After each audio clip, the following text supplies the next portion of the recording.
Hello class eighth. आज हम लोग करेंगे chapter 1 crop production and management. तो देखिए, इसमें हम क्रॉप्स कर चुके थे, इसके अलावा एग्रीकल्चरल प्रैक्टिसेस हम देख चुके थे और हमने क्या क्या किया था, स्विंग सोइंग ये भी हम कर चुके थे। सोइंग के डिफरेंट मेथड्स देख चुके थे। फर्टिलाइज़र्स और मैन्योर की हेल्प से हम अपनी सॉइल फर्टिलिटी को अच्छा कर सकते हैं, ये भी हम देख चुके थे। आज हम करेंगे ये sources of water, drip irrigation भी कर चुके थे। आज हम करेंगे वीडिंग। तो क्या करेंगे आज हम? वीडिंग। तो देखिए ज़रा, weeding the unwanted plants that grow with the crops are called weeds.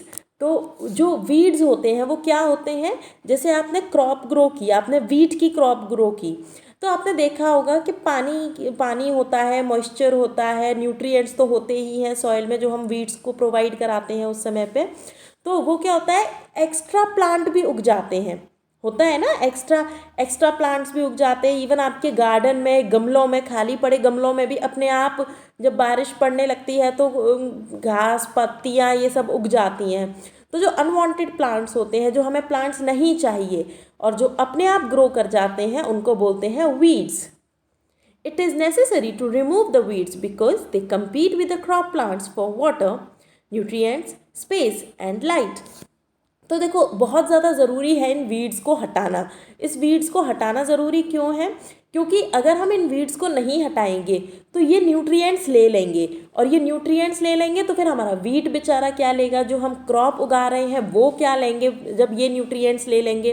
तो इसीलिए ज़रूरी होता है कि इन वीड्स को, ये जो एक्स्ट्रा अनवांटेड प्लांट्स हैं, इनको हम हटाते रहें, जिससे कि हमारे जो बाकी का जो मेन क्रॉप है वो अच्छे से ग्रो कर पाए।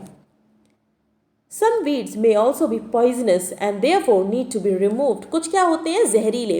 कुछ weeds जहरीले होते हैं जो कि हमें हटाने चाहिए। The process of removing weeds is called weeding. और ये जो प्रोसेस होता है weeds को हटाने का, उसको क्या बोलते हैं? weeding. Weeding can be done by the following methods.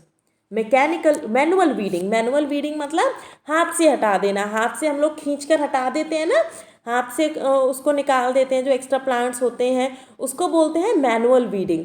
In this method the weeds are uprooted using hands. हम हाथ से ही उसको कर देते हैं। जब स्कूल चलते थे तो गार्डन में से भी आप लोग कई बार ऐसे खींच कर उसको निकाल दिया करते थे ना, जो एक्स्ट्रा प्लांट्स थे, एक्स्ट्रा वीड्स थे, उनको हटा दिया करते थे।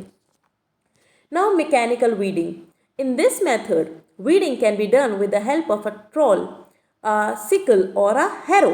तो खुरपी की हेल्प से भी हटाते हैं। जिनकी जड़ें ज़्यादा मजबूत होती हैं सॉइल के अंदर, उनको हम खुरपी की मदद से भी हटाते हैं। Tilling also helps in uprooting weeds. The uprooted weeds are buried in the soil and decompose in it. Uprooted weeds को क्या होता है, अगर आप वहीं पर छोड़ दोगे तो ये सॉइल के अंदर डिकम्पोज भी हो जाते हैं, जो कि एक अच्छा क्वालिटी का ह्यूमस भी बनाते हैं और टॉप सॉइल आपकी अच्छी होगी।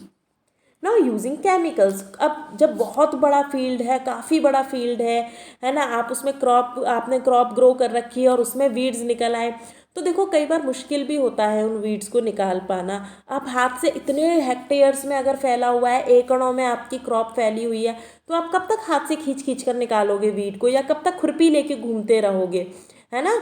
उसके लिए क्या मेथड यूज़ करते हैं हम? केमिकल मेथड, यानी कि केमिकल्स यूज़ करते हैं। Certain chemicals like 2,4-D are also used these days to kill weeds. These chemicals are called weedicides. Please underline कर लीजिएगा इस वर्ड को। इसको हम क्या बोलते हैं? weedicides। जो weeds को ख़त्म करने के लिए जो हम केमिकल्स को यूज़ करते हैं उनको बोलते हैं weedicides. The weedicides are diluted with water before being sprayed in the field. तो वीडीसाइड्स को सबसे पहले पानी के अंदर घोला जाता है, डायरेक्टली नहीं डाला जाता है। इसको पानी के अंदर घोलकर और उसके बाद इसको फैलाया जाता है, स्प्रिंकल किया जाता है। They are harmful to health, therefore the person spraying the weedicides should take the following precautions। बहुत हार्मफुल होते हैं ये, अगर किसी की बॉडी से लग जाए तो उसको बीमारी हो सकती है। इसीलिए कुछ ऐसे प्रिकॉशंस होते हैं जो इंसान उसको छिड़क रहा है, जो इंसान उसको स्प्रे कर रहा है फील्ड में, वो प्रिकॉशंस उसको लेने चाहिए। He should properly cover his body. Specially the eyes, mouth and nose. तो सबसे पहले तो उसे अपनी बॉडी को प्रॉपर कवर करना चाहिए, अपनी आँखों को, माउथ को, नोज़ को प्रॉपर कवर करके रखना चाहिए, जिससे कि उसके अंदर किसी भी तरीके से वो ना जा सके। हो सकता है अगर वीडिसाइड्स आँखों में लग जाएँ तो आँखों में इरिटेशन हो जाए, नाक में चली जाए तो थ्रोट में दिक्कत हो जाए, मुँह में चली जाए जहरीला है ना।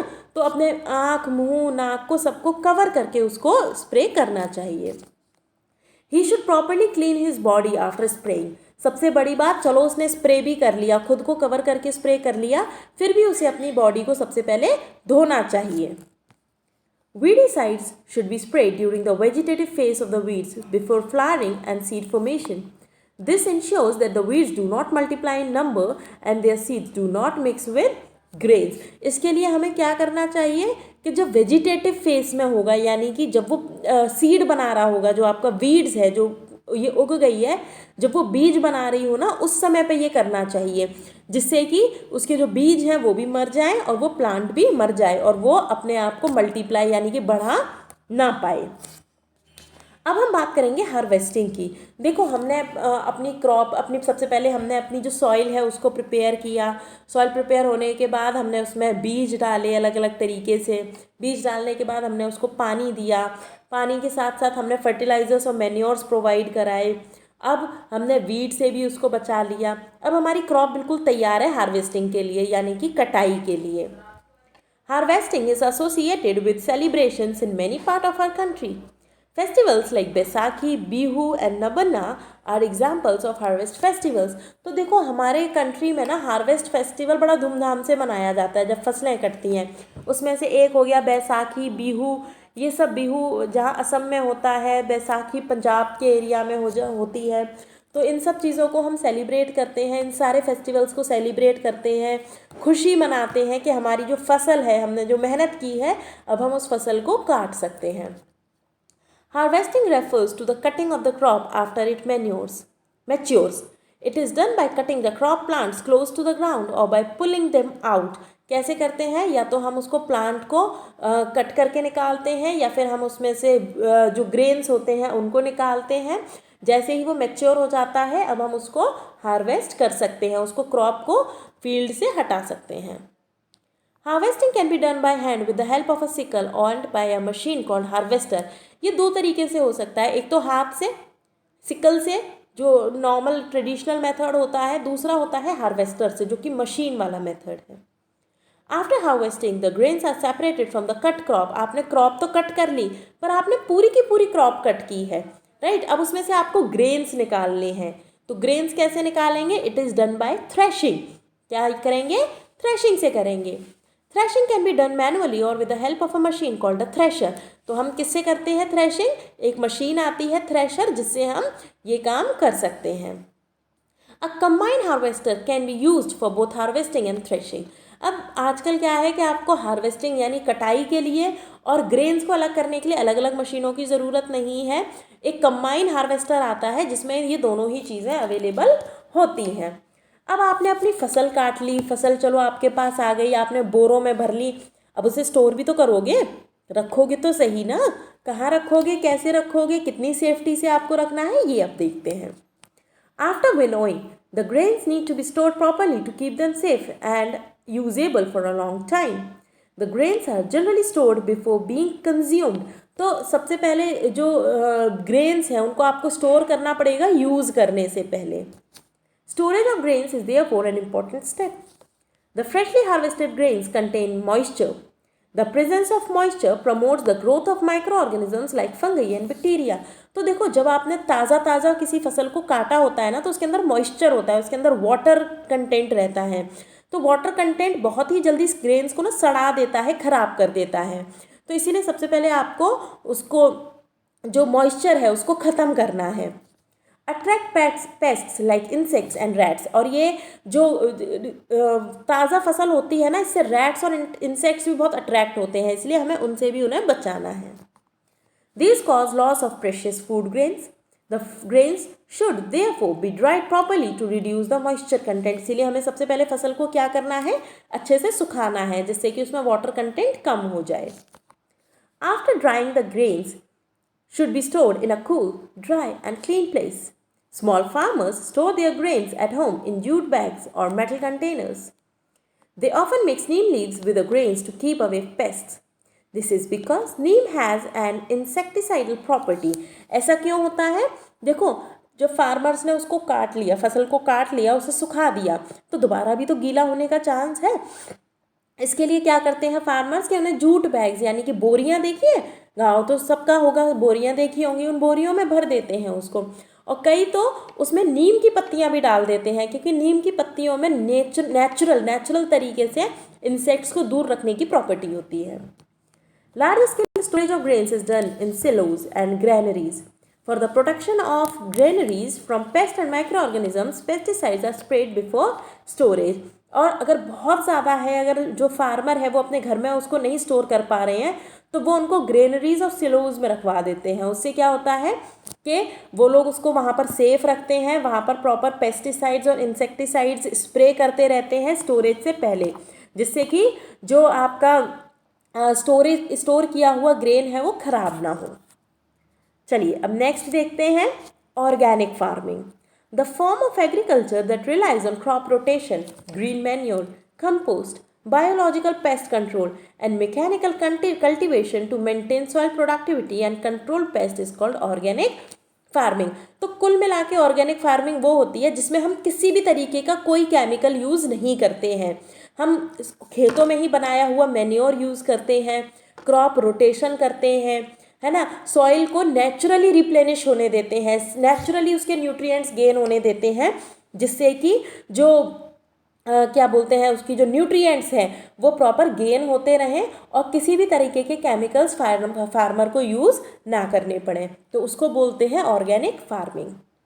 It excludes or minimizes the uses of synthetic fertilizers and pesticides. Organic farming does not harm the natural environment. Organic farming जब आप करोगे तो ऑफकोर्स आप कोई भी केमिकल यूज़ नहीं करोगे, और जब कोई केमिकल यूज़ नहीं करोगे तो फिर आप अपने एनवायरनमेंट को भी सेफ रख सकते हो। Animal husbandry. Animals are very useful to us. We get milk, eggs, meat, wool and leather from animals. Many farmers depend on animals for food and their livelihood. तो देखो एनिमल्स हमारे लिए बहुत यूज़फुल है, हमें उनसे दूध मिलता है, एग मिलता है, मीट मिलता है, वूल मिलता है, लेदर मिलता है, राइट। और जो बहुत सारे फार्मर्स हैं वो भी अपने खाने के लिए डिपेंड किस पर करते हैं, एनिमल्स पर रहते हैं। They raise animals at home or on farms. आपने देखा होगा कि कई तो जानवर अपने घरों में पाल लेते हैं, जैसे कि कुछ लोग भैंस रखते हैं, कई लोग गाय रखते हैं, बकरियां रखते हैं। क्यों रखते हैं? जिससे कि वो उसका दूध बेच के पैसा कमा पाए। They earn their living by selling the products obtained from these animals. Milch animals. Animals such as cows, goats, buffaloes gives us milk, so they are called milk animals. इनको क्या बोलते हैं? Milk animals बोलते हैं, क्योंकि ये हमें क्या देते हैं? दूध देते हैं। Milk is also used to make curd, butter, ghee and cheese.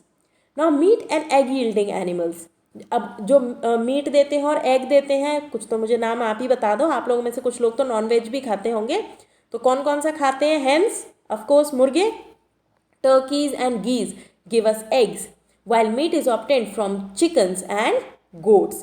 Okay, तो इन सब फॉर्म में हम एनिमल्स को यूज़ करते हैं। दूसरा हनी बीज।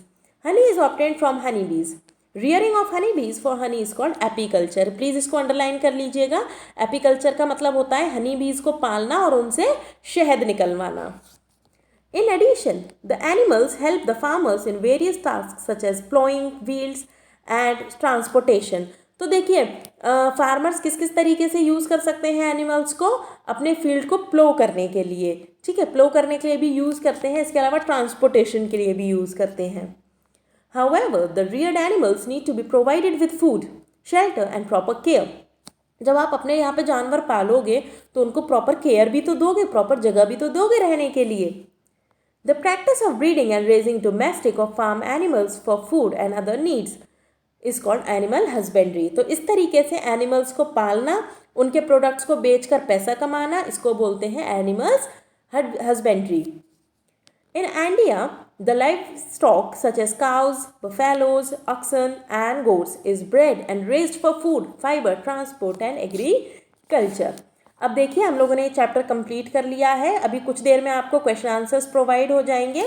ये जो वर्ड बैंक है ये आपको अपनी नोटबुक में कंप्लीट करना है। ओके, ये एक्सरसाइज भी आप लोगों को फिल करनी है और जस्ट अभी मुश्किल से मुश्किल 10 मिनट्स बाद आपको इसके क्वेश्चन आंसर्स मिलेंगे। उन क्वेश्चन आंसर्स को आपको अपनी नोटबुक्स में कंप्लीट करना है।